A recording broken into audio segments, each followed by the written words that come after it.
The millionaire feigned a business trip, but instead, he discovered what the nanny was doing with his children. There was no creak from the lock. Mr. Robert Tan had personally oiled the bolts the night before, meticulously setting the stage for his perfect trap. The opulent mansion, usually a bastion of hushed elegance, was steeped in that deceptive stillness that often precedes a storm, or so he believed. His hand, steady and encased in a black leather glove, turned the main door handle with excruciating slowness. He carried his briefcase in his other hand, not because he had work, but because it was part of the charade. He was supposedly 30,000 feet in the air, soaring towards a conference in London. The house, he presumed, was empty of his presence, leaving the new nanny free to reveal her true colors. Robert loathed uncertainty. Since the tragic death of his wife, his life had become a meticulous grid of schedules, unbending rules, and enforced silences. He had dismissed 4 nannies in 6 months, one for being 5 minutes late, another for using her phone while feeding the twins, another simply because her laughter seemed too boisterous for a house in mourning. But this Lena was an enigma, too young, too inexperienced, and according to Madame Grace, his trusted live-in housekeeper, far too common for the family's discerning standards. "I tell you, when you're not around, that girl does strange things," Madame Grace had whispered to him that morning, her face a mask of false concern that Robert, in his rigid logic, interpreted as unwavering loyalty. "The children don't cry, sir, and that's not normal. Babies always cry. If they don't cry, it's because she's drugged or frightened them." Those words burned in his chest as he pushed the door open. The fear of a widowed father was a dangerous fuel. It transmuted into wrath long before it sought proof. Robert stepped inside, placed the briefcase gently on the floor, and sharpened his ears. He expected wails. He expected to find Lena asleep on the sofa. He expected the television blaring. But what he heard froze him in the foyer, every nerve ending tingling with a mixture of dread and disbelief. It wasn't crying. It wasn't television. It was a guttural, explosive, rhythmic sound, laughter. Not shy giggles, but deep, belly-aching guffaws, the kind that hurt your stomach and that he hadn't heard in that house for over a year. It was Noah and Sean, his sons. Robert felt a knot tighten in his stomach. What were they laughing at? Curiosity and a primal panic fused. He advanced down the corridor, his Italian-soled shoes barely brushing the polished timber floor, guided by the alien sound of joy, which felt like a personal affront in his solemn home. Upon reaching the threshold of the living room, the scene that unfolded before his eyes was so absurd, so surreal, and so utterly contrary to any notion of decorum, that his brain took several seconds to process the information. The living room, typically a sanctuary of minimalist order and muted tones, now resembled the set of an avant-garde play. And in the center of it all was her, Lena. She wasn't sitting, reading a story. She wasn't preparing milk bottles. The young woman with dark hair was sprawled on the floor, face up, fully stretched out on the beige rug. But what made Robert's jaw drop in disbelief was her attire and posture. She wore the bright blue domestic helper's uniform that Madame Grace had insisted upon, claiming it lent class to the household. Yet, on her hands, she wore bright yellow rubber gloves, the kind used for scrubbing toilets or tackling greasy dishes. "Up, my brave little soldiers," Lena cheered from the floor, her smile so wide it seemed to distort her face with sheer happiness. Robert blinked, stunned. His sons, his heirs, the barely 1-year-old twins, Noah and Sean, were standing on her, quite literally atop her. It was a precarious human tower of instability and jubilation.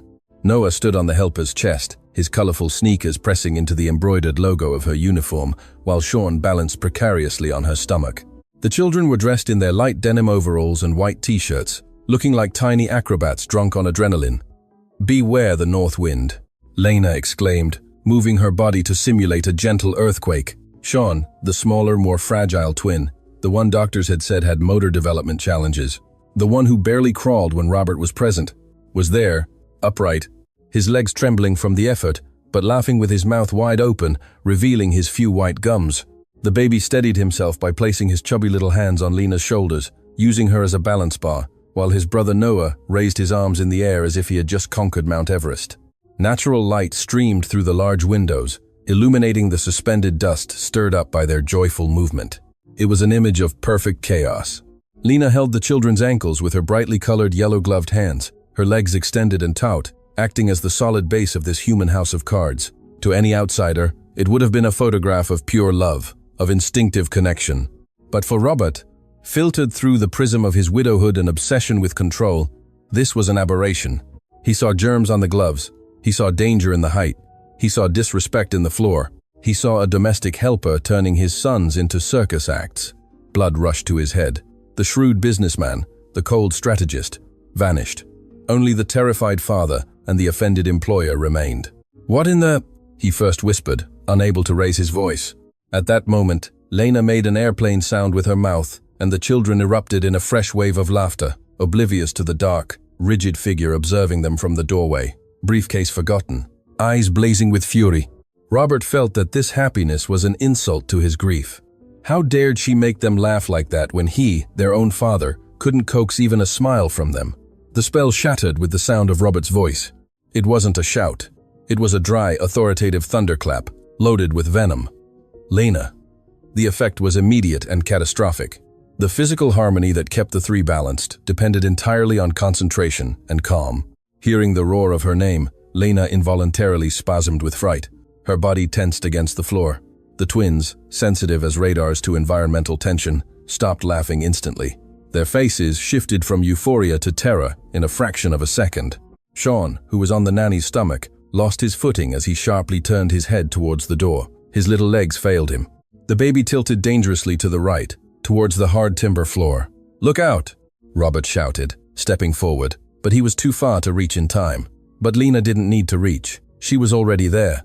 Her reflexes were not those of a distracted employee, they were those of a lioness.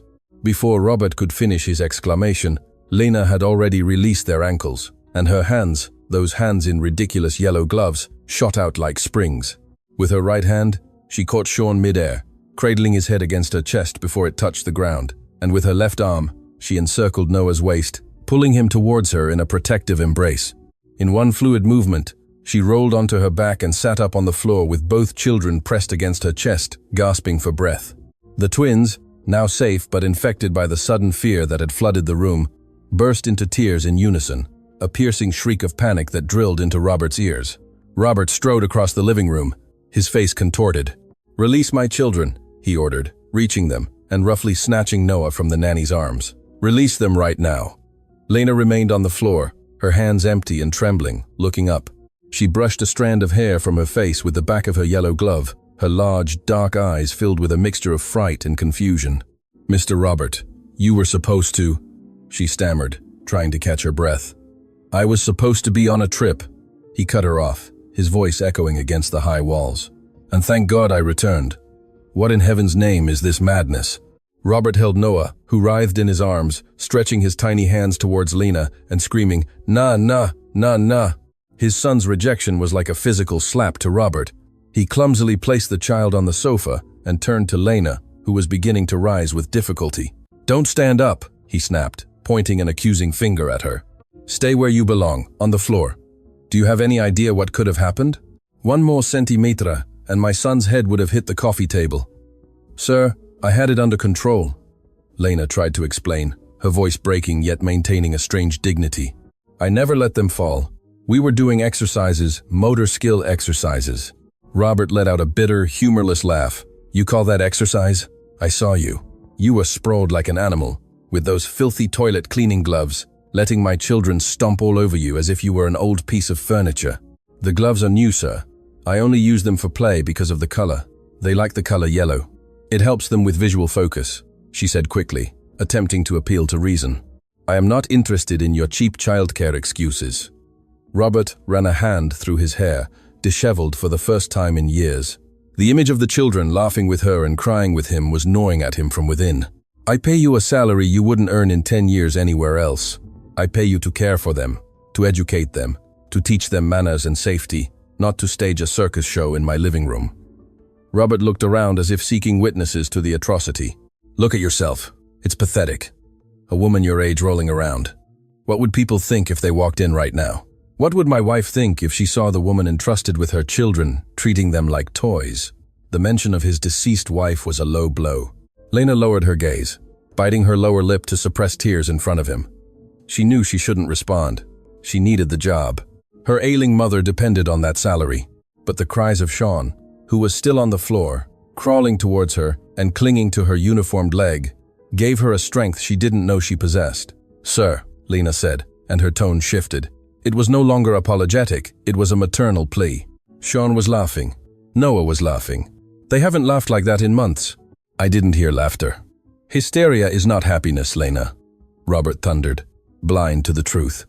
"Disorder is not joy. You have confused freedom with license. You endangered the physical integrity of my children for a stupid game. You are irresponsible." Robert bent down to pull Sean away from Lena's leg. The baby clung fiercely to the blue fabric of the uniform, crying desperately, burying his face in the nanny's knee. Robert had to use force to unpeel his own son's fingers from the employee's clothing. "Come here," Robert growled, lifting Sean. The child kicked, hitting his father's chest with his tiny fists, rejecting the touch of the $3,000 suit and seeking the arms of the woman in the rubber gloves. That was the last straw. Robert felt a pang of jealousy so sharp it blurred his vision. "Get out of my sight," Robert hissed, the child crying in his arms. "Go to your room, pack your things, and wait for me to decide what I'm going to do with you, and take off those ridiculous gloves. In this house, we are serious people, not clowns." Lena slowly rose, calmly removing the yellow gloves, revealing her red, working hands. She looked at the children one last time. Noah watched her from the sofa with wide, wet eyes. Sean continued to cry in his father's arms. "I just wanted them to lose their fear of falling, sir," she whispered so low that Robert barely heard her. "The only thing they've lost today is respect," he retorted, turning his back on her. "Get out." Lena walked towards the service door, feeling each step as a defeat. Behind her, the twins' crying grew in volume, filling the house with a noise that was no longer joy, but a heartbreaking lament. Robert stood alone in the middle of his perfect living room with two sons who didn't want him and a victory that tasted like ash. At the end of the corridor, Madame Grace's shadow observed the scene, and a crooked, cruel smile formed on her aged face. The plan had worked perfectly, or so it seemed. The silence that Mr. Robert so revered had been murdered, and in its place, a cacophony of piercing, uncoordinated cries governed the mansion. Noah and Sean weren't crying like spoiled children, wanting a sweet. They cried with the deep anguish of abandonment. Robert sat on the edge of the beige leather sofa, his body rigid and his arms clumsy, trying to hold Sean, who arched his back with surprising strength for his size, screaming towards the corridor where Lena had disappeared. At the other end of the sofa, Noah pounded the cushions with his clenched fists, his face red and streaked with tears and snot, rejecting any attempt at paternal comfort. "Enough!" Robert shouted, but his voice, accustomed to issuing commands in soundproof boardrooms, cracked under the hysteria of his own children. Noah, Sean, silence. "Daddy is here." But Daddy was a stranger in a dark suit smelling of expensive cologne, an intruder in their world of games and warmth. Robert felt a pang of futility in his chest. He had millions in the bank. He controlled international corporations. But he couldn't make two one-year-old babies stop crying. He felt small. He felt like a failure. And that feeling of failure quickly transformed into resentment towards the cause of it all. Lena. It was at that moment of extreme vulnerability that the shadow appeared. Madame Grace didn't walk. She glided. She entered the living room with the precision of a predator smelling blood, carrying a glass of iced water on a perfectly polished silver tray. Her dark gray uniform was impeccable, not a single wrinkle, the absolute contrast to the vibrant disorder Lena represented. Her face, marked by lines of disguised bitterness beneath a mask of efficient servitude, showed a perverse satisfaction that Robert, in his desperation, failed to read. "Mr. Robert," she said with a soft, unctuous voice, placing the tray on the coffee table with a delicate clink. "Have some water. You look pale. I told you this return journey would be agitated." Robert took the glass. His hands trembled slightly. The ice clinked against the crystal. "They won't stop, Grace. They won't stop," he mumbled, wiping a hand across his sweaty forehead. "It's been 10 minutes like this. What did that woman do to them?" Grace let out a long, theatrical sigh as she bent down with false tenderness towards Noah, though without actually touching him, as if the child were a contagious museum piece. "What did she do to them, sir?" "The question is, what didn't she do?" the housekeeper whispered, injecting the poison drop by drop. "She's spoilt them, turned them into savages. You saw how she was sprawled on the floor with her legs open and those rubber gloves." She looked. She paused dramatically, searching for the word that would most wound Robert's conservative pride. She looked like a common street woman, not an educator. Robert tightened his grip on the glass. The image of Lena on the floor laughing returned to his mind. Now, filtered through Grace's words, The scene seemed grotesque, dirty. She said it was a game, Robert defended weakly, not because he wanted to defend Lena, but because he needed to believe it hadn't been so bad. A game. Grace let out a dry chuckle, looking him directly in the eyes with compassionate seriousness. Sir, I have served in the best houses in the city for 40 years. I have seen professional nannies. They read, they teach languages, they keep children clean and presentable.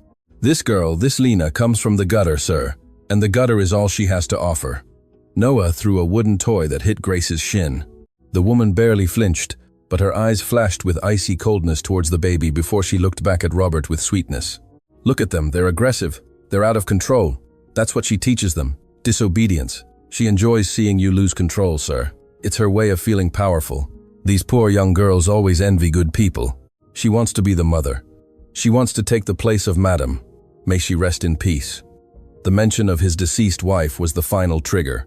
Robert sprang to his feet, leaving Sean on the sofa. The pain of his wife's absence was a wound that had never closed, and the idea that a commoner would try to usurp that sacred place blinded him with rage. She will never be like my wife, Robert growled, his jaw clenched. Of course not, sir. Madame was an angel, a lady. This girl smells of bleach and cheap sweat, Grace insisted, taking another step closer, lowering her voice to a conspiratorial whisper. But the children are innocent, they get confused. If you allow her to stay here one more day, they will forget who their father is. They will forget the name they bear. They will become what you saw today, a circus. Robert looked at his sons. They were red, sweaty, their t-shirts untucked, crying inconsolably. They didn't look like the heirs to an empire. They looked like broken children. And in his logic, twisted by grief and manipulation, Robert decided that the fault lay not in his absence or his coldness, but in the nanny's excessive warmth.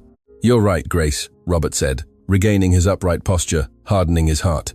This ends today. I will not allow my house to become a common public housing estate. Grace nodded, hiding a triumphant smile as she smoothed her apron. It's for the best, sir, for the sake of the children. We must cut out the infection before it spreads. Do you want me to call security to escort her out? No, Robert said, adjusting his tie knot with a sharp movement. I will do it myself. I want to see her face when she understands that my family is not to be trifled with. As Robert left the living room with martial steps towards the service area, Grace remained alone with the twins. She looked at them with contempt, took a handkerchief from her pocket, and wiped the spot where Noah's toy had hit her. Cry all you want, you brats, she whispered to the babies who continued to scream. The party's over. The helper's room was at the end of a narrow corridor behind the kitchen, an architectural frontier separating luxury from labor. Lena stood there next to her small single bed. She hadn't unpacked much because, deep down, she had always feared this moment would come. Her suitcase, an old canvas bag with a worn zipper, lay open on the mattress. Her hands, now without the yellow gloves, trembled as she folded her street clothes.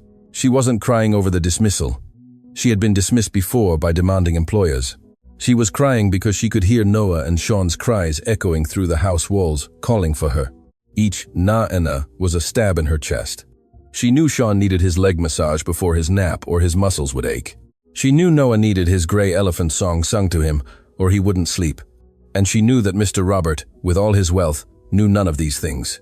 The door opened without a knock. It wasn't a knock, it was an invasion. Robert entered, filling the small space with his overwhelming presence and his contained rage. The room suddenly felt minuscule. Are you done yet? He asked. His voice was dry ice. There were no shouts now, only a quiet, devastating contempt. Lena turned, hugging a t-shirt to her chest as if it were a shield. I'm packing my things, sir. I just need a few minutes. Robert stepped inside, scanning the room with a sneer of disgust, as if the air there was of inferior quality. He saw a drawing taped to the wall, a crayon scribble Noah had made the day before. Lena had kept it as if it were a masterpiece. Robert ripped it from the wall with a brusque movement.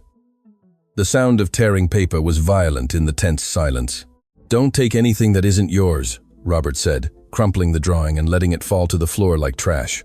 In this house, everything is family property, even my children's memories. Lena felt the blood rush to her cheeks. The humiliation wasn't about the money. It was about the denial of her humanity. Noah gave me that drawing, sir. It's just paper, she said, her voice trembling but maintaining her gaze.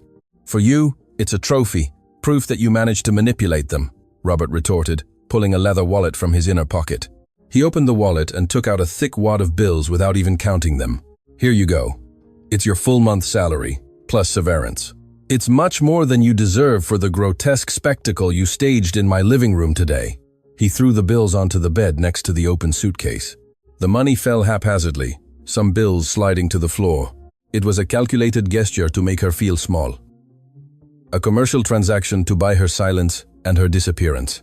Take it and leave. I never want to see you near this property again. If I find out you try to contact the children, I will call the police. I have lawyers who could ruin your life before you can even blink. Lena looked at the scattered money. She could have paid for her mother's medicine for 3 months with that, but at that moment, the money seemed dirty. She took a deep breath, swallowing her pride, and looked up at Robert. Her dark eyes, usually sweet, now shone with a dignity Robert didn't expect to find in someone in a cheap uniform. "Mr. Robert," she said, ignoring the bills, "you can insult me all you want. You can say I'm common, that I'm poor, that I have no class, but don't lie to yourself. What you saw today wasn't a circus, it was love." Robert tensed, ready to interrupt her, but something in her voice stopped him. "These children are hungry, sir, and not for expensive food or imported toys. They are hungry for someone to get down on the floor with them. They are hungry for someone to touch them without fear of dirtying their suit. You think you're firing me for being messy, but deep down, you're firing me because it hurts you to see a stranger giving them what you can't give them because you're too busy being sad." "Silence," Robert thundered, slamming his open hand against the doorframe. The truth had struck him at the core of his wound. "You know nothing of my pain. You are a mere employee." "I am the person who taught your son to stand," Lena replied, soft but relentless. "Sean wasn't walking because he was afraid. Today he stood on me because he trusted I wouldn't let him fall. Can you say the same? If they fall, will you be there to catch them? Or will you be worried about wrinkling your shirt?" The silence that followed was dense, heavy. Robert breathed heavily, his eyes bloodshot. He wanted to shout at her, wanted to kick her out, but her words had lodged like splinters in his conscience. The image of Sean standing, balancing, drilled into his mind. "Get out," Robert whispered, pointing to the exit. "Get out of my house. Now." Lena closed her suitcase. She didn't pick up the money from the floor. She only took the wad that had fallen onto the bed. Just enough for the day's work, and left the rest, the humiliating tip, scattered on the bedspread. She slung the bag over her shoulder and walked towards the door. Robert had to move aside to let her pass. She didn't lower her head. As she walked past him, she paused for a second. She didn't look him in the eyes. She looked towards the corridor leading to the children's rooms. "Sean only falls asleep if you rub his back in clockwise circles," she said, her voice breaking. "And Noah is afraid of total darkness. Leave the hallway light on, please." And with that last instruction, a lesson in love disguised as technical advice, Lena left the helper's room and crossed the kitchen towards the back exit. Robert remained alone in the minuscule room, surrounded by bills no one wanted, and with the echo of a truth he refused to accept. From the living room, the twins' cries had changed. It was no longer hysteria. Now it was a tired, hoarse cry of resignation. The sound of a house that once again returned to being cold, ordered, and terribly empty. Robert looked at the crumpled drawing on the floor, the splash of color in his gray world, and for the first time in a long time, he felt a terrible fear of being alone with his own children. The corridor connecting the kitchen to the service exit had never seemed so long. Lena walked with her head held high, though inside her legs felt like lead. Each step took her further from the children, and the silence she left behind her was deceptive. Barely had her hand touched the handle of the back door when a heartbreaking cry shattered the atmosphere. It wasn't a tantrum cry, it was the sound of absolute panic. "Sean!" The crying turned into a convulsive coughing fit. Lena froze. Her instinct screamed at her to run back, but her dignity and the dismissal order pinned her to the ground. "Wait!" Robert's voice thundered from the kitchen archway. It wasn't a plea. It was an urgent exclamation disguised as authority. Lena turned slowly. Robert was there, disheveled, his tie loosened, and his face pale. In his arms, Sean arched violently, his face purple from the effort of crying, rejecting contact with his father as if his designer suit were made of thorns. "He won't calm down," Robert said, breathing heavily. The arrogance of 5 minutes ago had cracked. The powerful man who moved millions with a phone call couldn't stop a 12-kilogram baby from crying. "I tried to do what you said," the back rub, "but it's not working. He's choking." Lena dropped her suitcase. The sound of the canvas hitting the floor was the only reply. She walked towards him, not like an employee, but like an expert entering a disaster zone. "Give him to me," she ordered. Her voice was soft, but it had an underlying steel that brooked no argument. Robert, defeated by desperation, handed her the child.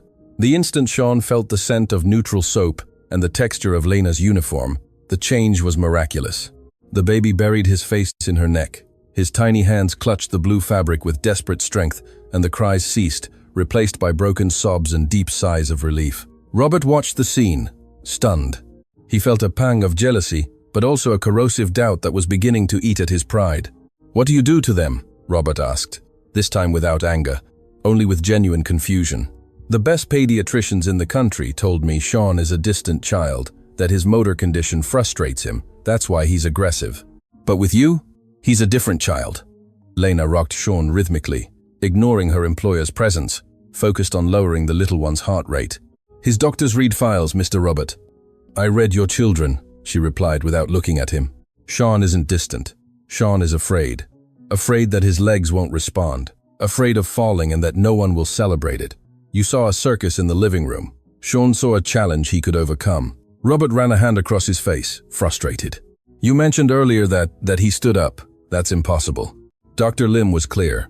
Severe muscular hypotonia in the lower body. He said he might walk at 2 years old with AIDS. "Don't lie to me to get your job back." Lena looked up. Her eyes shone with an intensity that made Robert take a step back. "I don't lie, sir, and I don't want a job where I'm treated like trash. But I won't allow you to keep believing your son is an invalid just because you lack the faith to see him try." "Faith?" Robert let out an incredulous laugh. "Faith doesn't cure medical conditions, Lena. Science does. And science says my son cannot stand on his own." "Then science is wrong," Lena declared. "Or perhaps science needs love to work. Do you think I was just playing on the floor? What you saw, that human tower, that isometric exercise. By standing on my stomach, Sean has to adjust his balance every second because I breathe, because I move. His brain is forced to connect with his muscles in a way no cold therapy machine can achieve." Robert fell silent, processing the information. It made sense. It was logical, but it was too simple, too humble to be true. "Prove it," Robert challenged, his voice dropping to a hoarse whisper. "If what you say is true, demonstrate it now. Here." Lena looked at Sean, who was now calm, eyes closed, resting on her shoulder. Then she looked at Robert. She knew it was a risk. The child was tired, stressed. If she failed, Robert would have the perfect excuse to fire her and humiliate her for life. But if she didn't, Sean would return to a life of "you can't," condemned by a paper diagnosis. "Let's go to the living room," Lena said, walking past Robert and back into the house. "And please, sir, if this works, don't applaud, don't shout, just watch." The living room was as they had left it, with toys scattered and the echo of the previous argument still lingering in the air. Noah, who had been left alone on the sofa crying softly, lifted his head when he saw Lena enter. He stretched out his arms, but Lena made a gentle wait gesture with her hand, a signal the child understood instantly. Madame Grace appeared from the side corridor, drawn by the unexpected return. Seeing Lena back in the living room, her face contorted into a sneer of indignation. "Sir, what is this woman still doing here?" the housekeeper snapped, advancing quickly. "I thought we had already cleared the house of all this." "Silence, Grace," Robert barked without looking at her, his eyes fixed on Lena and his son. The tone was so cutting that the old woman stopped dead in her tracks, her mouth open, offended and surprised. Robert stood by the doorway with his arms crossed, a defensive posture that hid his terror. He wanted to believe, but he was terrified of being disappointed again. Lena walked to the center of the beige rug. She knelt slowly, bringing herself to Sean's eye level. With infinite delicacy, she peeled the child from her chest and placed him standing on the rug. Her large, warm hands supported the little one's waist. Sean wobbled. His little legs, encased in the denim overalls, trembled visibly. He instinctively tried to grasp Lena's clothing, whimpering slightly. "You're holding him," Robert accused from the doorway, his voice laden with skepticism. "If you let go, he'll fall. It always happens." "Shh," Lena hushed, without taking her eyes off the child. "Sean, look at me, my love. You are strong. You are a giant." Lena removed her hands from the child's waist, but kept them millimeters from his body, ready to catch him, creating an invisible force field of security. Sean stood there, swaying like a leaf in the wind, his knees buckled inwards. "He's going to fall," Grace whispered with venom. "It's cruelty," I said, "Be quiet," Robert roared, his heart pounding in his throat. Sean looked around, startled by the empty space. His eyes searched for his father, but Robert was a distant, blurry statue. Then they returned to Lena.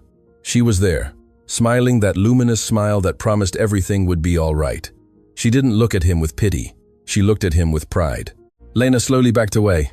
1 step, 2 steps, crawling on her knees, moving away from the child.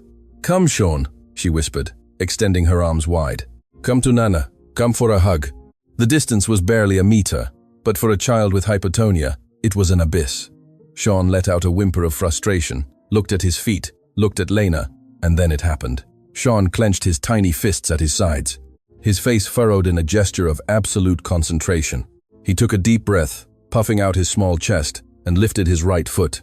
It wasn't an elegant movement. It was clumsy, heavy, a clumsy stomp against the timber floor that resonated in the sepulchral silence of the room. Robert stopped breathing. His nails dug into his own arms, through the fabric of his suit. The left foot followed. 1 step. Sean leaned dangerously forward. Robert made a move to run and catch him, but Lena looked up and shot him, a furious glance that stopped him dead. "Trust him," her eyes commanded. The child regained his balance, flailing his arms. He took another step, and another. "My God!" The whisper escaped Robert's lips like an involuntary prayer. They weren't the dragged steps of a sick child. They were the determined steps of a child with a goal. Sean let out a nervous chuckle, a mixture of fear and excitement, and lunged forward in the last 2 steps, falling into Lena's open arms. "That's it!" Lena shouted, hugging him and rolling with him on the rug, showering his face with kisses. "You did it! You're a champion!" Noah, from the sofa, began to clap and laugh. Infected by his brother's victory, the scene was irrefutable proof. No doctor, no apparatus, no thousands of dollars of therapy had achieved what this woman had accomplished, with patience, getting down on the floor, and love. Robert felt the ground open beneath his feet. His entire belief system, based on paying for the best and demanding immediate results, crumbled. He looked at his son, who was laughing in the arms of the common helper, and then he looked at his own empty hands. He realized, with a sharp pain in his chest, that he didn't know his son. He didn't know he could walk. He didn't know he could be brave. He had missed the miracle by being too busy judging the method. Madame Grace, seeing the narrative slipping from her grasp, decided to play her last, dirtiest card. "Well," the old woman said with disdain, breaking the magical moment. "Walking is one thing, but decency is another. Sir, don't let this fairground trick cloud your judgment. Remember what I told you. Remember what's missing from Madame's safe." Robert, who still had tears of astonishment in his eyes, turned to Grace. The mention of the safe was like a bucket of ice water. The emotion of the miracle violently clashed with the suspicion sown. "What are you talking about?" Robert asked, his voice hoarse. "I didn't want to say it in front of her, sir." Grace lied, pointing a bony finger at Lena. "But while you were away, I noticed that your late wife's diamond brooch was missing, the one you guard so carefully. And coincidentally, this woman is the only one who goes into your study to clean." Lena slowly stood up, Sean still in her arms, her face pallid. "I have never touched anything from that safe," she said, her voice firm but trembling with the accusation. "Never." Robert looked at Lena, then at his son, in her arms, and finally, at Grace. Doubt once again settled in his mind, toxic and swift. The physical miracle was undeniable, but the moral one? Was it possible that this woman was an angel with the children and a devil with his assets? "Grace," Robert said, his face hardening again. "Are you sure about what you're saying?" "As sure as I'm standing here, sir. Check her bag. Check that old canvas bag she carries. If she has nothing to fear, she won't mind us looking, will she?" The trap was set, and Robert, a man of facts and evidence, walked towards the canvas bag Lena had left by the entrance to the living room. The tension in the room shifted from euphoria to police-like terror in a second. Robert's hand closed around the strap of the old canvas bag. The air in the living room became unbreathable, charged with static electricity that prickled the skin. Sean, still in Lena's arms, stopped laughing, feeling the tension in his nana's body. Noah, from the sofa, put a finger to his mouth, watching with wide, frightened eyes as his father invaded the only private property of the woman who showed them affection. Lena didn't move to stop him. She didn't shout. She didn't protest. She simply pressed Sean a little harder against her chest, lifting her chin with a dignity that contrasted painfully with her wrinkled uniform and worn shoes. "If that's what you need to believe in my honesty, Then do it, Lena said. Her voice didn't tremble, though her knees did. But you do it, sir. Don't let her touch my things. Robert looked at Grace, who waited with a predatory smile, anticipating the sparkle of diamonds among the humble clothes.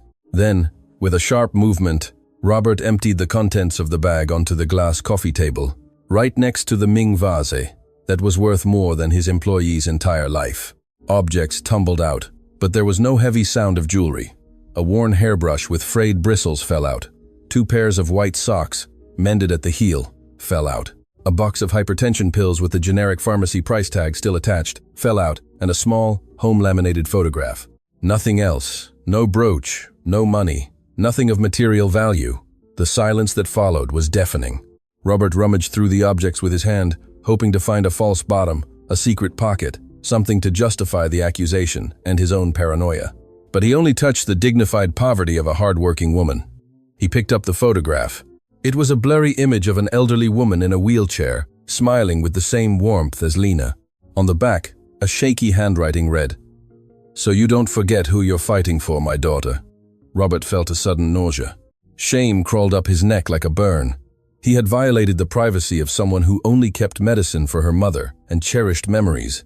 "It's not here," Robert mumbled, dropping the photo as if it burned him. Grace, whose face had changed from smugness to disbelief, took a step forward, losing her composure. "Impossible! It has to be there!" The old woman shrieked, lunging at the table and rummaging through the old socks with her bony hands. "Are you sure it's not in her uniform pockets? Search her. That thief is cunning." "Enough, Madam Grace!" Robert's shout made the window panes vibrate. He grabbed Grace's wrist before she could touch Lena. He looked at her with a cold fury, a mixture of disappointment and disgust. "There has been enough humiliation for today," Robert said, releasing the housekeeper's hand with contempt. "There's nothing. You were mistaken, or worse, you lied." "Sir, I would never." Grace began to defend herself, backing away, pale. "Go to the kitchen now," he ordered without looking at her. When the old woman disappeared, grumbling and dragging her venom towards the corridor, Robert remained alone with Lena and the children. The atmosphere changed, but it did not relax. Robert's shame quickly transformed into a defensive barrier. He couldn't ask for forgiveness. His pride as a powerful man didn't know how to bend so much without breaking. He had to maintain control. He had to be the boss. He picked up the medicine box and the photo and put them back in the bag with stiff movements. Then he looked at Lena. She didn't look at him with hatred, but with a deep sadness that he found unbearable. "You've proven my son can walk," Robert said, his voice regaining that formal, distant boardroom tone. "And you've proven you didn't steal anything today." "I've proven I'm a decent person, sir." "That should be enough," she replied. "In my world, decency is the minimum, not a merit," he retorted, shielding himself with his coldness. "Listen closely, Lena. I'm not going to fire you. I can't, not after seeing what Sean can do. Clearly, you have an influence over them that I don't understand, but it works." Lena's eyes brightened slightly, a spark of hope, not for the money, but for not having to abandon the little ones. "But," Robert interrupted, raising an authoritative index finger, "things are going to change. You stay. But you're on probation, real probation. No more games on the floor, no shouting, no wild behavior. I want you to behave like a top-level professional."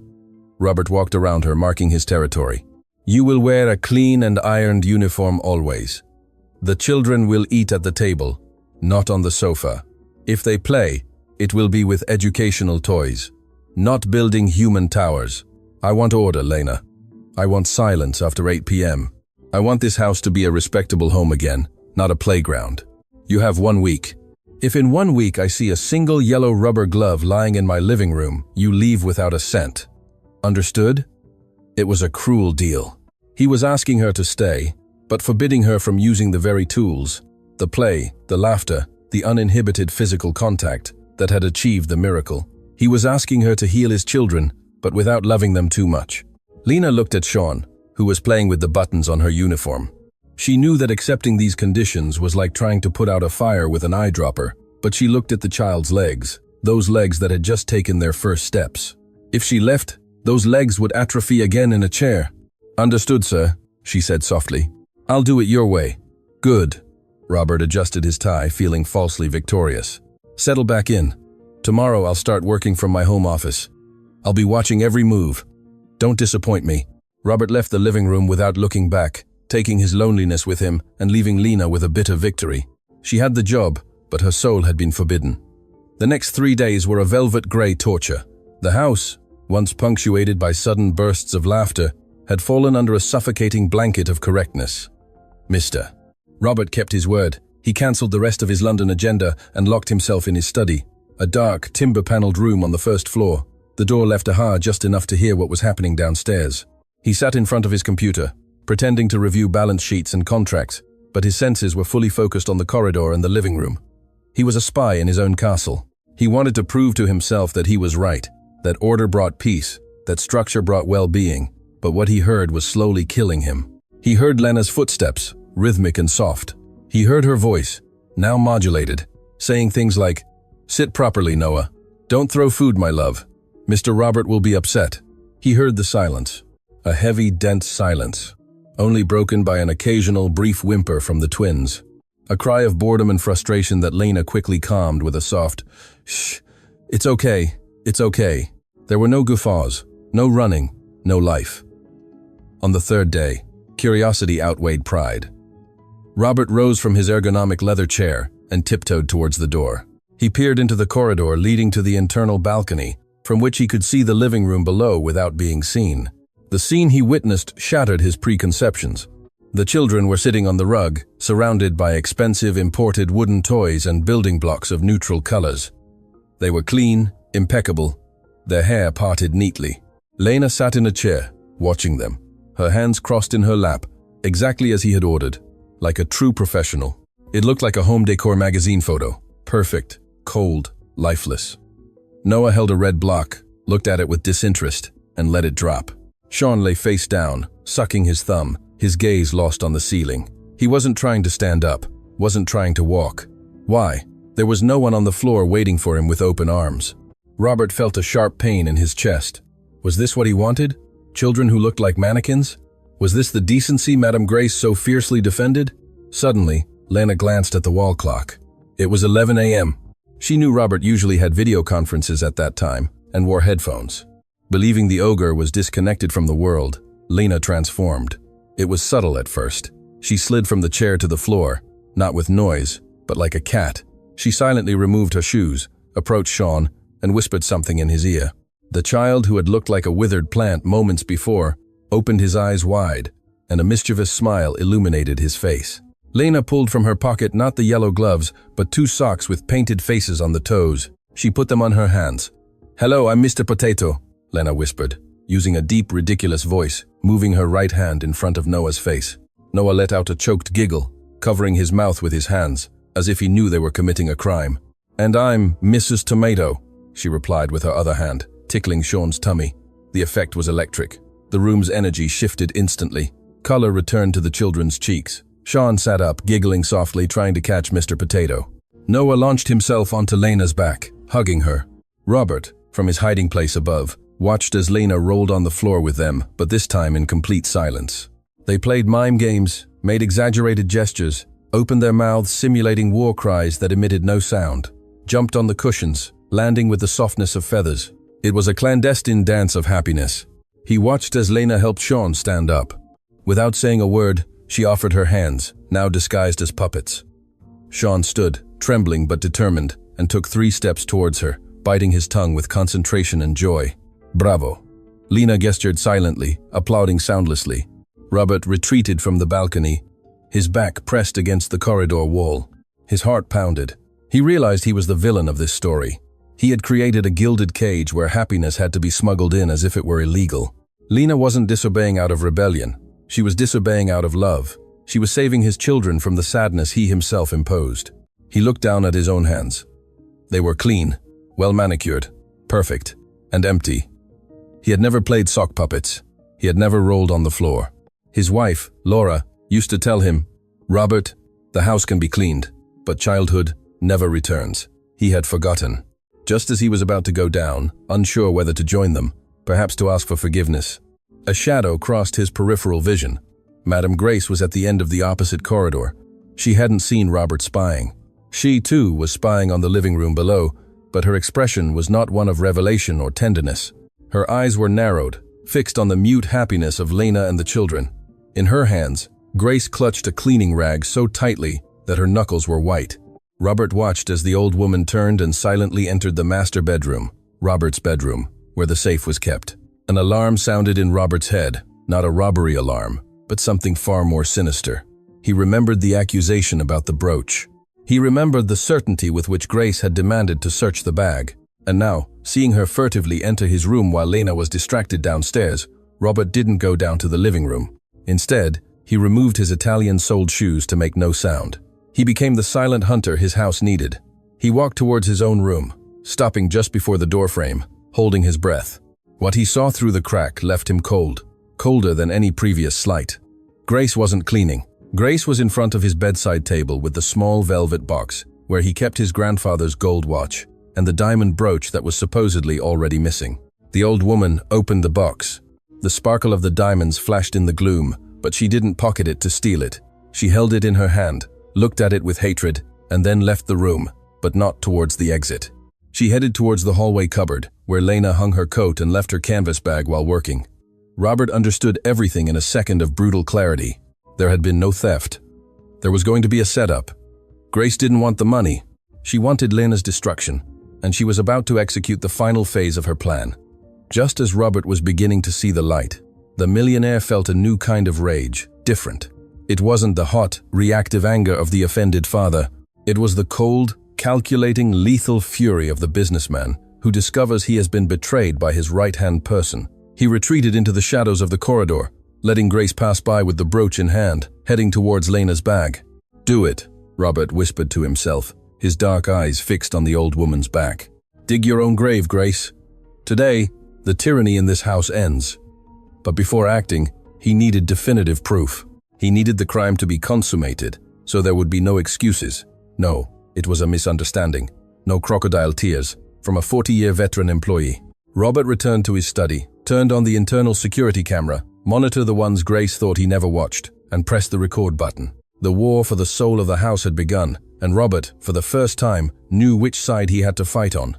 The monitor screen emitted an almost imperceptible electrical hum, but to Mr. Robert, it sounded like an alarm siren. From the darkness of his study, now an improvised surveillance booth, he watched the grainy black and white image transmitted by the service corridor camera. His hands, resting on the mahogany desk, were clenched into fists so tight that his knuckles had turned white.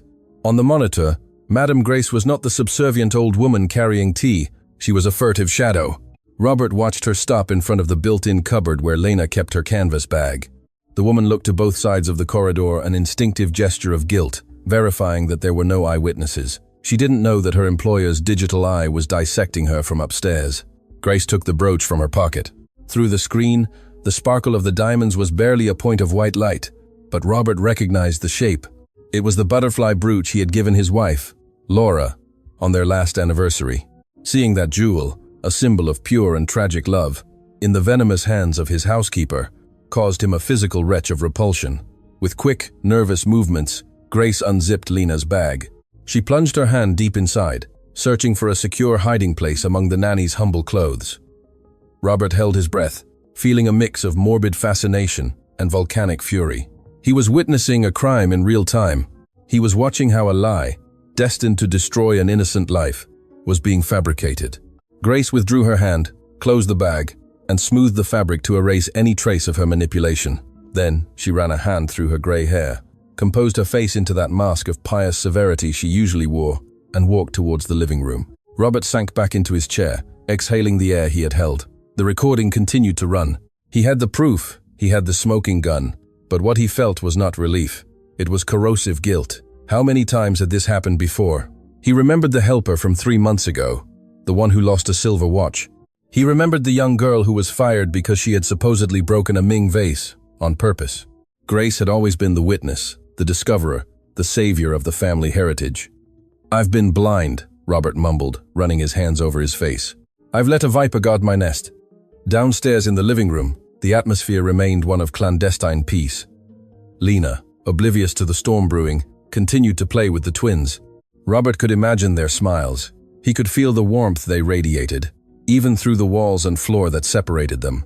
Lena was mending his children with love and old socks, while upstairs, the machinery of hatred was set in motion to crush her. Robert stood up, He wasn't going to rush downstairs screaming. That would be too easy for Grace. She would deny it, say she was looking for something. She would invent an excuse. No, Robert needed the betrayal to be total. He needed Grace to expose herself, to speak the words, to point the finger. He needed to see how far human malice would go when it felt unpunished. He buttoned his suit jacket, adjusted his tie, and adopted the coldest, most inscrutable expression from his businessman's repertoire. He was going down to the stage, but this time he would not be Grace's puppet. He would be the judge, the jury, and, God willing, the moral executioner of the woman who had poisoned his home. Meanwhile, in the living room, Grace entered. She made no sound. At first, she stood on the threshold, watching Lena help Sean stack 3 wooden blocks. The happiness of the scene was unbearable for the old woman. To see that nobody occupying the mother's place, receiving the smiles of the heirs, was a personal insult to her 40 years of strict service. "Enjoy it while you can, girl," Grace whispered to herself, caressing the empty pocket of her apron, where the brooch had once rested. Winter has come. Grace took a deep breath, filling her lungs with air for the theatrical scream that would shatter the harmony. It was time to act. Grace's cry was not human. It was the shriek of a wounded seagull, designed to cut through the air and chill the blood. "Sir, Mr. Robert." The impact in the living room was immediate. The tower of blocks Sean had just built, with such effort collapsed as the child startled violently. Noah, who had been laughing on the floor, burst into tears instantly, terrified by the shrill volume. Lena, with the reflexes of someone accustomed to protecting, lunged forward, covering both children with her arms, looking towards the door with wide, wild eyes, expecting to see a fire or an armed intruder, but she only saw Grace. The housekeeper was in the middle of the room, hands clutching her head, performing a nervous breakdown worthy of an Academy Award. "It's too much. It's the end," the old woman cried, looking at the ceiling as if asking for divine clemency. "I can't stay silent any longer. My conscience won't allow it." Robert appeared at the top of the staircase. He descended the steps with exasperating slowness, his face stony. He didn't run. He didn't ask what was wrong. He simply descended like a storm cloud, charged with static electricity. "What is the meaning of this uproar, Grace?" Robert asked upon reaching the last step. His voice was low, controlled, but it had a dangerous edge that Grace, in her malicious euphoria, failed to detect. "Sir." Grace ran towards him, wringing her hands in a gesture of supplication. "I have tried to be patient. I have tried to give this person a chance, but there are limits. Your wife's blood cries for justice." Lena slowly stood up with Noah clinging to her right leg and Sean in her arms. Fear tightened her throat. She knew she had done nothing wrong. But she also knew that in the world of the wealthy, the truth of the poor was worth less than dust. "What are you talking about?" Lena asked, her voice trembling but dignified. "You know what I'm talking about, hypocrite." Grace spat, turning to her with eyes bloodshot with hatred. "I've noticed things, sir, small things disappearing, coins, cutlery, but today she has gone too far. I went to clean your bedside table, sir, as I do every Friday, and the blue velvet box was open." Robert didn't flinch. He kept his gaze fixed on Grace. "The butterfly brooch," Grace cried, clutching a hand to her chest. "Madame Laura's brooch is gone, and the only person who has been lurking upstairs while you were working, sir, is her. I saw her go up with the excuse of looking for clean towels. It was a crude lie. Lena hadn't gone upstairs all day. She was forbidden from setting foot on the second floor unless expressly ordered, but the accusation hung in the air, heavy and toxic. "I didn't go upstairs, sir," Lena said quickly, looking Robert in the eyes. "I haven't left this room. You were upstairs. You know I didn't go up." Robert didn't reply to Lena. He remained silent, letting the panic grow, letting Grace become overconfident. "She's lying," Grace insisted. "They're like rats, sir. They move in the shadows, but this time I've got her. I'm sure she hasn't had time to get it out of the house. She must have it in her belongings, ready to take it as soon as her shift ends. I demand we search her bag right now for Madame's memory." The twins cried inconsolably, sensing the aggression in the atmosphere. Sean hid his face in Lena's neck, drenching her uniform with tears. "Not again," Lena whispered, and a tear of powerlessness rolled down her cheek. "You already searched my things once. How many more times do you need to humiliate me? As many times as necessary until the truth appears," Grace said, and without waiting for permission, she ran towards the hallway cupboard where Lena's bag was. Robert followed her at a slow pace. Lena, carrying Sean and dragging Noah by the hand, followed too because she had no choice. It was a funeral procession towards her own social execution. Grace violently pulled out the bag, threw it onto the foyer floor. "Open it, sir," the old woman demanded. "Open it and see with your own eyes whom you have brought into your house." Robert looked at the bag, then at Lena. The young nanny was pale, trembling from head to toe. "Sir, I swear on my mother's life, I have nothing," Lena pleaded. Her voice broke. "I just want to take care of the children. I don't want your jewelry. I don't need it." "That's what all thieves say," Grace declared. Robert knelt down. His perfectly manicured hands touched the worn canvas. He slowly opened the zipper. The sound of the zipper ripping through the silence was unbearable. Grace leaned forward with a shark-like smile, awaiting the glint of triumph. Robert reached in, pushed aside the clothes, and his fingers closed around cold metal and hard stones. He pulled it out slowly. The butterfly brooch gleamed under the light of the foyer lamp. The diamonds sparkled with ironic purity amidst so much moral filth. "Aha!" Grace shouted triumphantly, pointing a finger like a sword. "There it is. I knew it. Thief, miserable woman, you've stolen from a dead woman." Lena gasped in horror. She brought her hands to her mouth, letting go of the children for a second. She backed up until she hit the wall. "No," Lena murmured, shaking her head, her eyes filled with terror. "That's not mine. I didn't put it there." Someone, Grace scoffed. "Who? Ghosts? The babies? It's you. We caught you red-handed." The old woman turned to Robert, expecting to see an explosion of rage, expecting to see him kick the girl out, expecting the order to call the police. "Sir, call the authorities," Grace urged. "Have her taken away in handcuffs. Let her learn that you don't mess with family." Robert stood up, holding the brooch aloft. He looked at it in the light, turning it. Then he lowered his hand and looked at Lena. He saw the absolute terror on her face, the devastation of someone who knows that truth doesn't matter when the evidence is rigged. He saw his children crying at her feet, clinging to her legs as if they were shipwrecked survivors clinging to a mast. And then Robert slowly turned his head towards Grace. The old woman's smile wavered for a fraction of a second. There was something in Robert's gaze that didn't fit. There was no uncontrolled fury. There was a glacial calm, a deep and terrifying darkness. "You're right, Grace," Robert said, his voice resonating in the marble foyer. "My family is not to be trifled with." "Exactly, sir. That's why you must." "Tell me one thing," Robert interrupted her, taking a step towards the housekeeper, invading her personal space. "How did you know it was at the bottom of the bag, under the socks?" Grace blinked nervously. I guessed.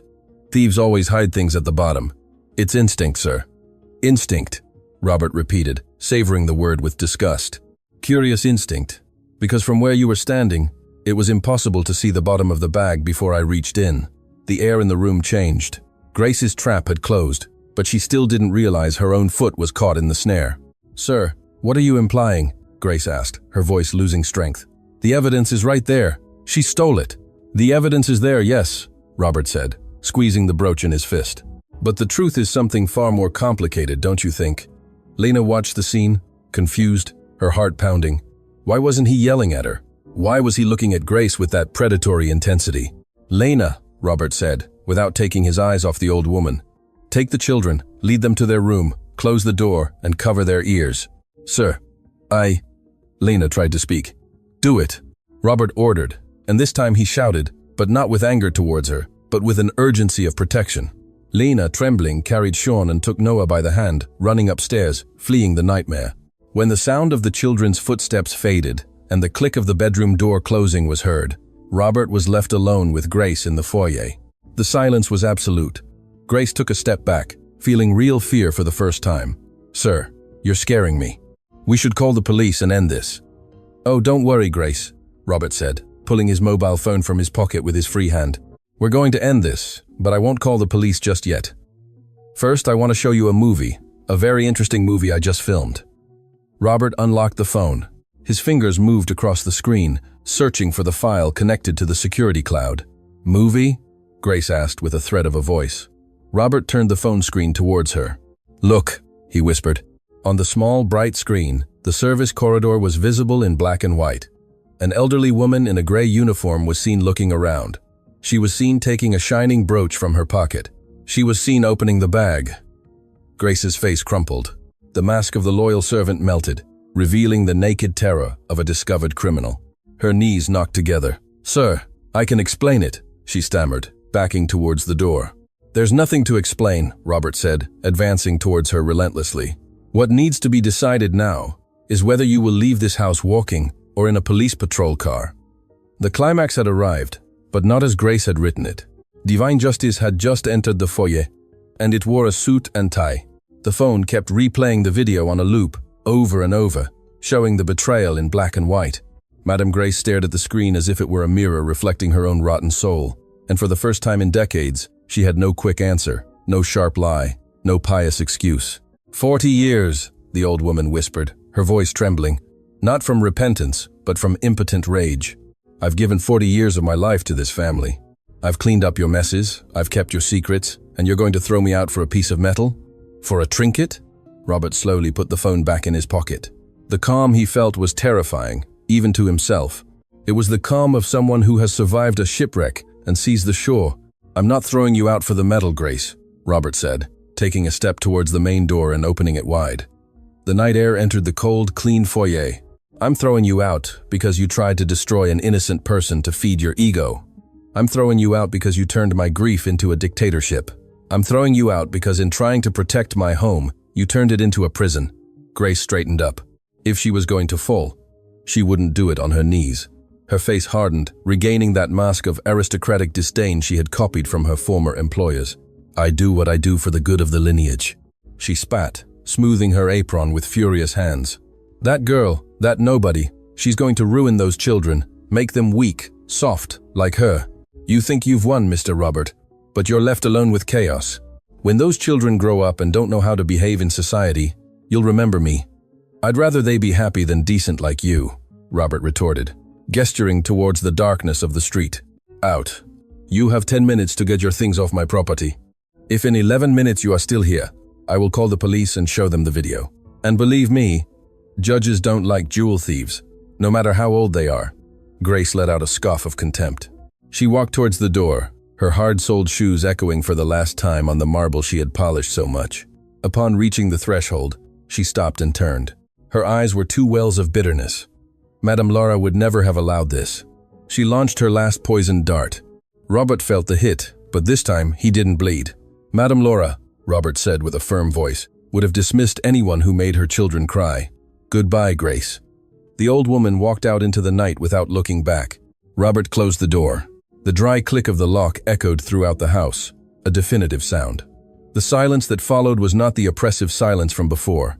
It was a silence of emptiness, of clear space. The shadow was gone, but the crisis wasn't over. Upstairs, the damage was already done. Robert climbed the stairs. His legs weighed tons. Each step was an accusation. He had allowed this to happen. He had been an accomplice by omission. He reached the second-floor landing. The children's bedroom door was closed. From inside, there were no hysterical cries, but something far more heartbreaking. A soft, trembling murmur. Robert pressed his ear to the timber. Sleep, my little dark one. Your mama is in the fields. Lena was singing. Her voice was broken by suppressed sobs. It was off-key with fear, but she kept singing. Even at the moment she believed she was about to be arrested, that she was about to lose her reputation and her freedom, her priority was still to calm Noah and Sean. Robert leaned his forehead against the door. He felt a pang of pain in his chest, so sharp he had to close his eyes. That was the circus he had disdained. That fierce loyalty was what he had called a lack of professionalism. He felt like the poorest man in the world. He gently turned the doorknob. It was locked. Lena had bolted it, barricading herself against the monster she believed was coming for her. Lena, he called. His voice came out hoarse, unrecognizable. Lena, open up, please. The singing stopped abruptly. There was a choked sob, and the sound of someone moving to protect something. Don't come in, please, she pleaded from the other side in a panicked voice. Please, sir, don't let the police in here. Not in front of them.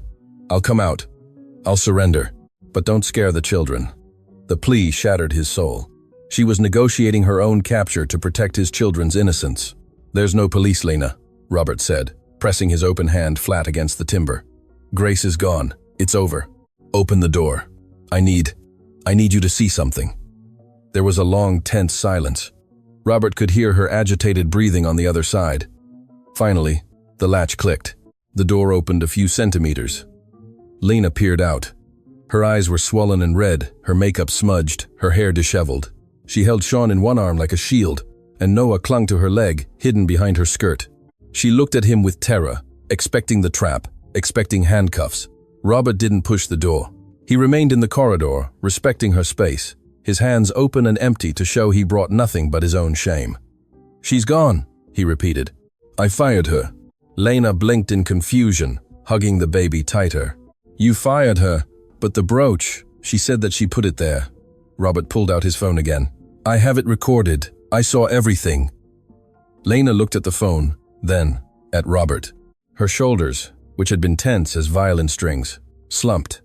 The relief was so physical, she had to lean on the doorframe to keep from falling. Sean, sensing the danger had passed, rested his head on her shoulder and sighed. "So, I'm not going to jail?" she asked, with an innocence that Robert found unbearable. "No," Robert said, shaking his head, swallowing the lump in his throat. "The only person who should be judged in this house is me, for doubting you." Lena opened the door completely, allowing Robert to enter the sanctuary of the children's room. The room was in twilight, lit only by a star-shaped night lamp. There were toys on the floor, but it didn't feel messy. It felt lived in. Robert entered, feeling like an intruder in his own home. Lena walked to the cot and gently placed Sean inside with infinite softness. The child, exhausted by the day's drama, immediately curled up. Noah, who was still awake, looked at his father with distrust from behind the nanny's legs.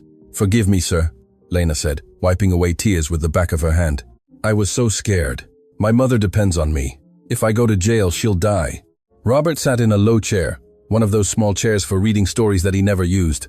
He was now at Noah's height. "Lena," Robert said, looking at his intertwined hands.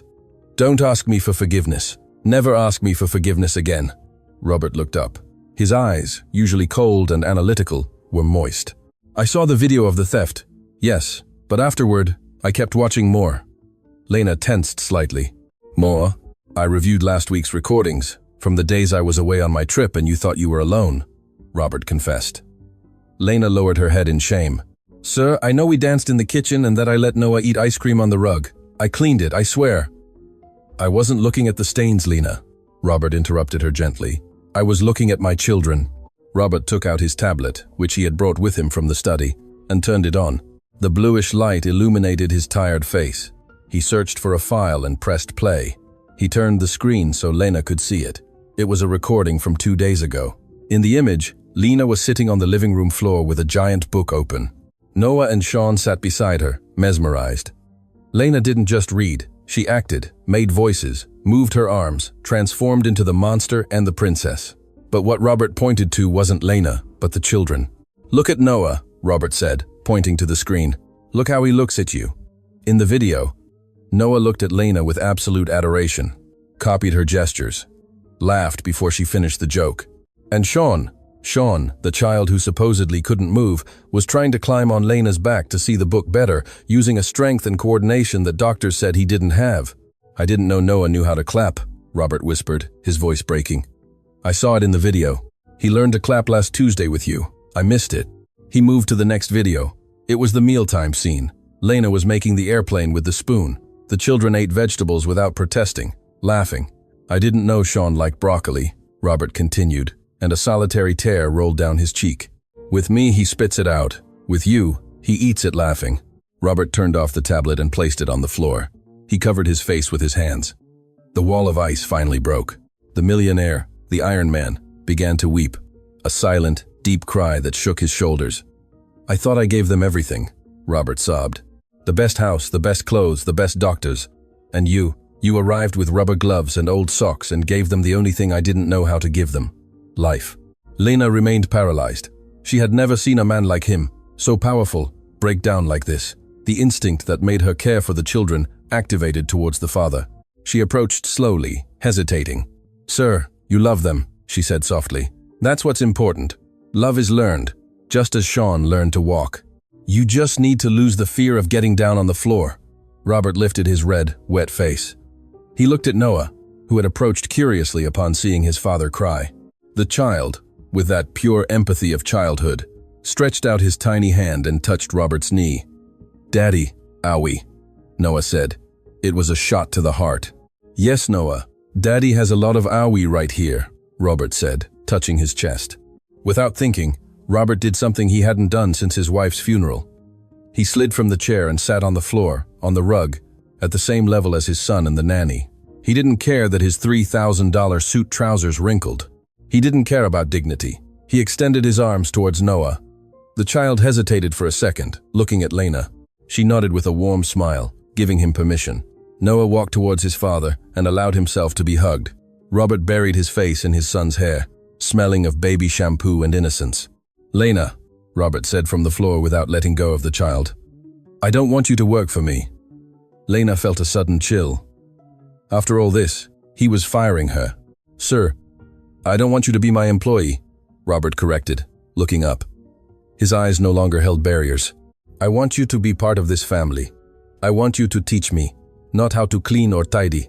I want you to teach me to be the father they see in you. Robert extended a hand towards her. It wasn't a romantic gesture. It was a gesture of deep respect, of equal to equal, a blood pact. Stay, please. Not for the salary. I will double your salary. I will give you whatever you want. Stay to teach me how to play. Lena looked at Robert's hand. She looked at Noah hugging him. She looked at Sean sleeping in the cot. She understood that the battle was over. The coldness of the mansion was dissipating. Lena smiled, and this time it was a calm smile, without fear.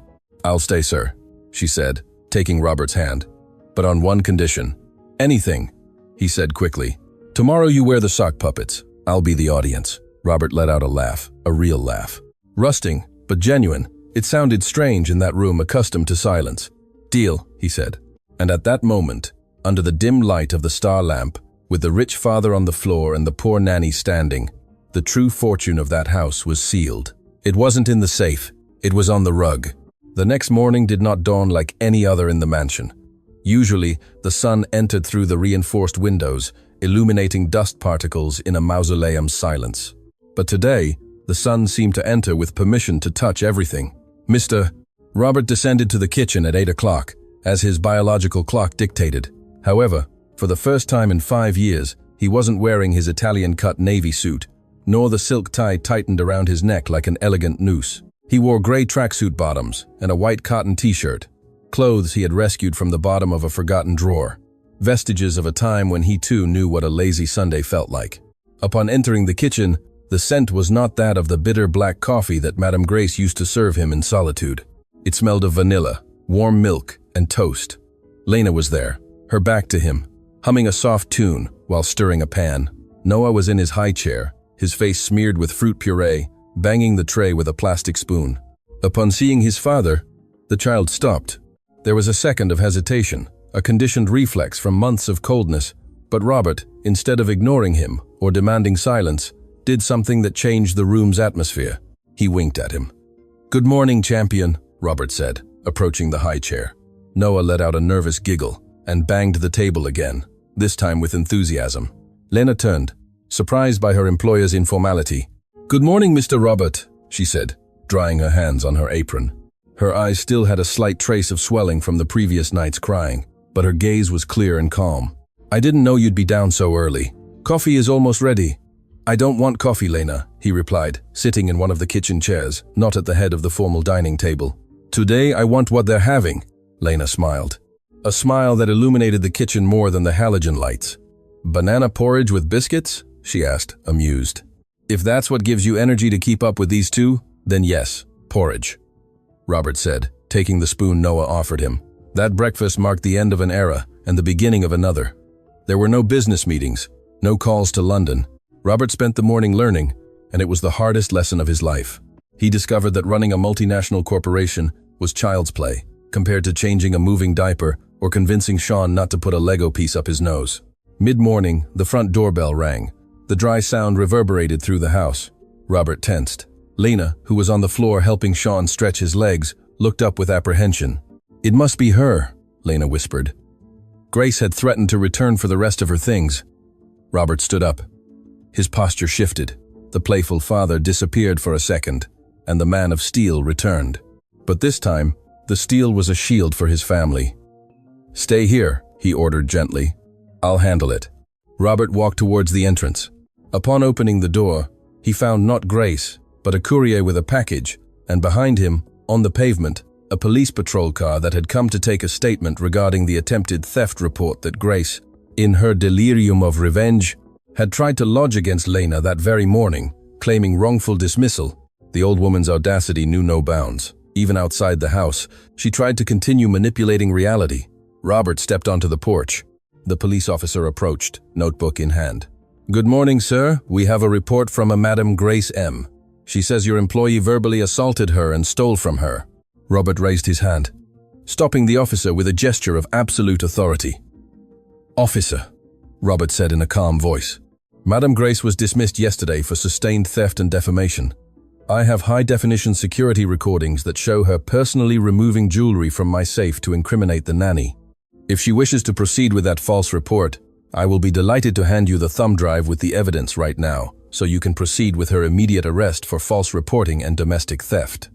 The officer paused, lowered his notebook, and changed his tone. "I understand, sir. If there is video evidence, the situation changes drastically. I will speak with Madame to dissuade her." "Do more than that," Robert said, taking a step closer, his gaze glacial. "Tell her that if she ever utters my family's name again or approaches within 500 meters of this house, she will be the one in jail, and there will be no bail to get her out." The patrol car left. Madame Grace's shadow finally dissipated, not by magic, but by the firmness of a father who no longer delegated the protection of his home. Upon returning to the living room, Robert carried with him something more important than legal victory. He carried an envelope he had been preparing in his study throughout the early hours of the morning. He found Lena sitting on the sofa, with Sean asleep on her lap. The image was one of such profound peace that Robert feared breaking it. He sat opposite her on the coffee table, ignoring etiquette. "Lena," he said softly. She opened her eyes, alert. "Everything is fine, sir. Everything is perfect. Grace will never bother us again." The relief on Lena's face was palpable. She sighed deeply, stroking the sleeping child's back. "But we need to talk business," Robert continued, placing the envelope on the table. Lena looked at the white envelope. Fear returned to her eyes. Was it a confidentiality agreement? New strict rules? "Sir, I promise I will comply with everything we discussed last night. The socks? The games?" "Open it," he interrupted her. Lena took the envelope carefully, trying not to wake Sean. She pulled out the paper. It wasn't a severance check. It was a new employment contract. Her eyes scanned the lines and widened dramatically when she reached the salary figure and the final clause. "Sir, this is too much. It's triple what I was earning. And here it says," Lena read aloud, her voice trembling, "full medical coverage for the employee and immediate first-degree relatives." Robert nodded, looking at his intertwined hands. "You told me your mother was ill, that she depended on you. I did some research last night. I know that treatments for her condition are expensive and that public healthcare has waiting lists for months." "Not anymore," Robert said, looking up and meeting her eyes with human intensity. "I've spoken with Dr. Lim, head of orthopedics at Singapore General Hospital. They are expecting her on Monday, all expenses paid." Lena brought her hand to her mouth. Tears burst forth without warning. She wasn't crying for the money. She was crying because someone had seen her invisible pain. She was crying because the man who had seemed like a robot 24 hours ago had just saved her mother's life. "Why?" she asked in a thread of a voice. "Why are you doing this for me? I'm just the nanny." "No," Robert corrected firmly. "You are the woman who taught my son to walk when I didn't believe in him. You are the one who brought laughter back to this house when I only brought silence. Saving your mother is the least I can do to thank you for saving my children. And me." Lena couldn't restrain herself. With Sean still in her arms, she leaned forward and took Robert's hand. She didn't kiss it. She simply squeezed it tightly, conveying a gratitude that words couldn't contain. "Thank you," she whispered. "Thank you, Mr. Robert. Call me Robert," he said, squeezing her hand back. "Just Robert." Epilogue. 6 months later, snow fell softly over the garden, covering the perfectly manicured lawn with a white blanket. But inside the house, the climate was tropical. The living room, which once resembled a luxury hotel lobby, had undergone a radical transformation. The beige leather sofa was still there, but now it was covered with vibrant colored blankets and mismatched cushions. In the corner, where a cold metal abstract sculpture once stood, there was now a mountain of cushions that served as a fort, and in the center of the rug, the Millionaire was unrecognizable. Robert lay face up, dressed in jeans worn at the knees. In his right hand, he held a blue sock puppet with hand-sewn button eyes. In his left, a red one with yellow wool simulating hair. "Attention, citizens of Rugtopia!" Robert boomed in a feigned, deep voice, making the blue sock puppet speak. The tickle monster approaches. Two small whirlwinds shot out from behind the sofa. Noah and Sean, now a year and a half old and running with enviable stability, launched their attack. "Ah, Daddy!" They shrieked with laughter, pouncing on him mercilessly. Sean, the child who wasn't supposed to walk, ran the fastest of the two. His legs were strong, his movements confident. He dove onto his father's stomach, laughing hysterically as Robert attacked him with Mr. Sock. Lena watched the scene from the kitchen doorway, a cup of hot tea in her hands. She no longer wore the blue helper's uniform and rubber gloves. She wore comfortable clothes, jeans and a wool sweater. She still worked there, but her role had mutated. She was no longer the invisible employee. She was the honorary aunt, the confidante, the co-parent. Robert, trapped under the weight of his children's love, turned his head and saw Lena observing them. "Help!" he shouted dramatically, extending a hand towards her. "Lena, save me! They're devouring me!" Lena laughed, placed her cup on a small table, and approached slowly. "I'm sorry, Robert," she said with a mischievous smile.